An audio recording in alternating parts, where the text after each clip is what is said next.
A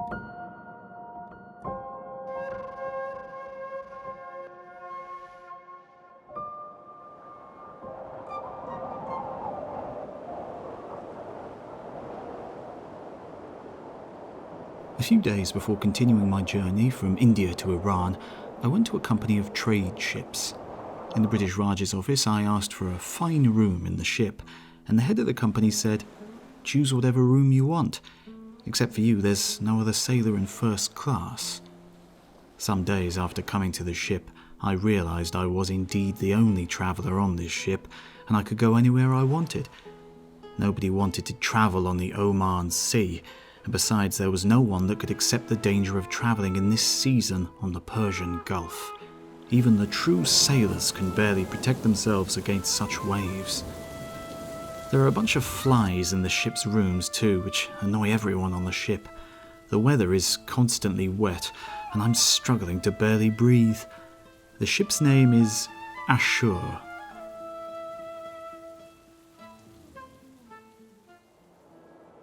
On the 20th of January, our ship left Muscat, and despite the pleasing and peaceful atmosphere of the night, the heat was still galling.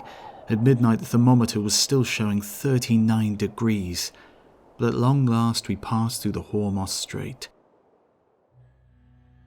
The Persian Gulf is a historical sea. I remembered that in 325 BC, Nearchus, Alexander's admiral, sailed from the mouth of the Sind to the mouth of the Tigris. After this, the Greeks and Romans and Iranians fought against people of Basu for ownership of the sea. After that, the Arabs and the Portuguese fought. After that, Dutch, but victory was for Britain, the Englishmen in the early 19th century, and they cleared this sea from the Omani pirates. On the 24th of January, we arrived to Bushehr. The coastal city of Bushehr now is in chaos. The Iranian government tried with the help of the Englishmen to implement strict lockdown regulations, but the people closed the bazaar and, in mosques, gathered to rebel. In these kind of journeys, people can see special phenomena which are specific to certain lands. I read before about this in books, but now I'm seeing it with my own eyes. There was water of a lake in the distance, so calm, and I could clearly see trees. I looked on the map of Iran, but there wasn't any lake in that place. So I asked my servant, and he answered, "There is no lake. That was a mirage."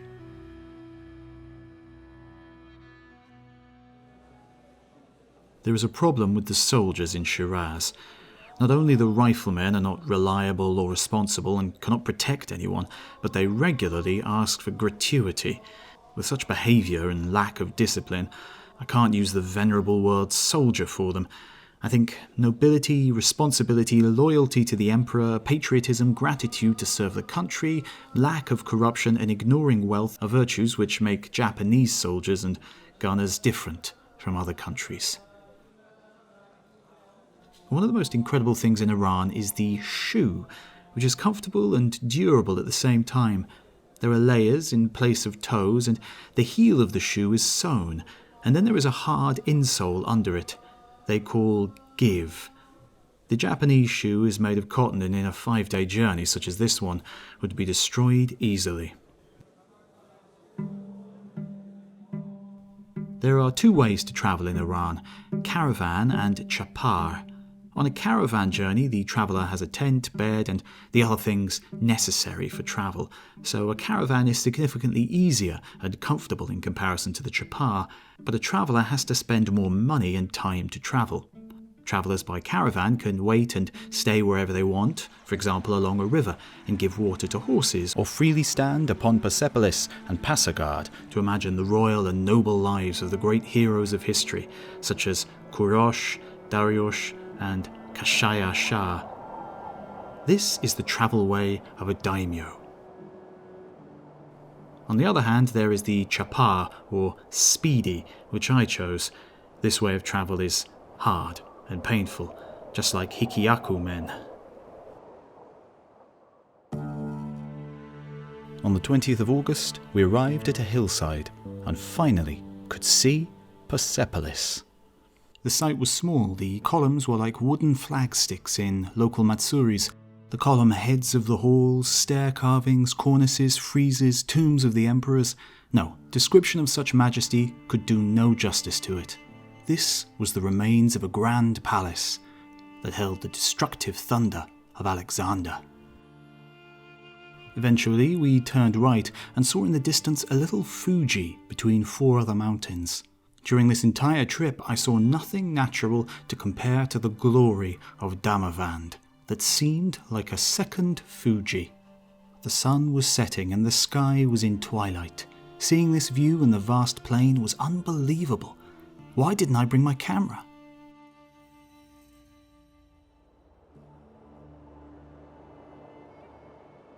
Izadkast is one of the strangest places in the world that people live.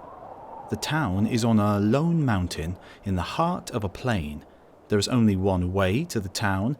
The muddy houses have floors, and it seems that they're all in one stronghold. It's like the Hanging Gardens of Babylon. On the 14th of September, I met Atabag Azam Amin al-Sultan. His Imperial Highness gladly and hopefully wished for friendly trade between our two sublime countries and subjects. He asked how was the General Fukushima Yasumasa, who met him 3 years ago. The power of the Shah is absolute, and he is the owner of all life and wealth. He is the main statesman of Iran, and if I remember correctly, he is 47. How young to be dealing with all the politics and administer the realm. Though his hair was white, he appeared a wise and reasonable man, but his body was weak and tired. The great ambassador of Britain said the Shah doesn't really rule at all. The real law is religious law, and the true power is with the imams.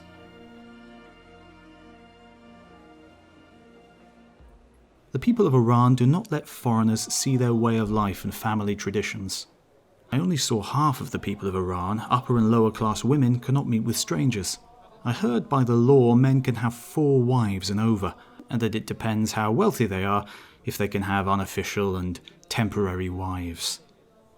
Wives are always in the house with the husbands and can only speak with female guests. I wonder how Iranian women pass their time and what is their joy in life. Iranian food is delicious. The main foods are made from meat, bread, vegetable and fruit. And recently they started drinking whiskey and champagne along with beer, which is deemed a symbol of modernism. They love to hunt, ride and shoot.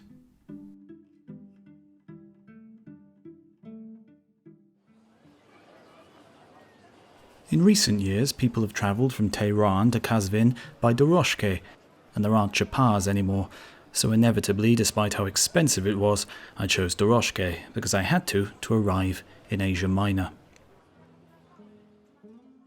We rode day and night because the horse wasn't a great walker, and multiple times the rider waited and whipped the horse or pushed the doroshke to force the poor horse to move. The road was even worse than the road to Tehran, and it didn't even have one natural wonder. Recently, a private Russian transport company made a new road for the doroshke, which is still under construction, and it seems there was a collusion between the two. Because I was in a hurry, I ended up paying double at least. I stayed in the Hotel Kazvin, which belongs to the Kazvin government. When I awoke the next morning, I saw a rusty old doroshke, but I didn't complain. Yet after just 2 British miles, the doroshke broke. It was the first time I saw a vehicle in Iran break. The rider went back to Kazvin to fetch another doroshke, so I sent my servant with him and stayed in the road alone with all my possessions. The dust blew in my eyes and the sun was shining in the clear blue sky. Passing travellers who saw me on the road, a foreigner alone with all my things, laughed and humiliated me. And the new doroshke wasn't any good either. It was like the Entaro carriage between Kyobashi Road to Asukasa. Every minute on it was agony.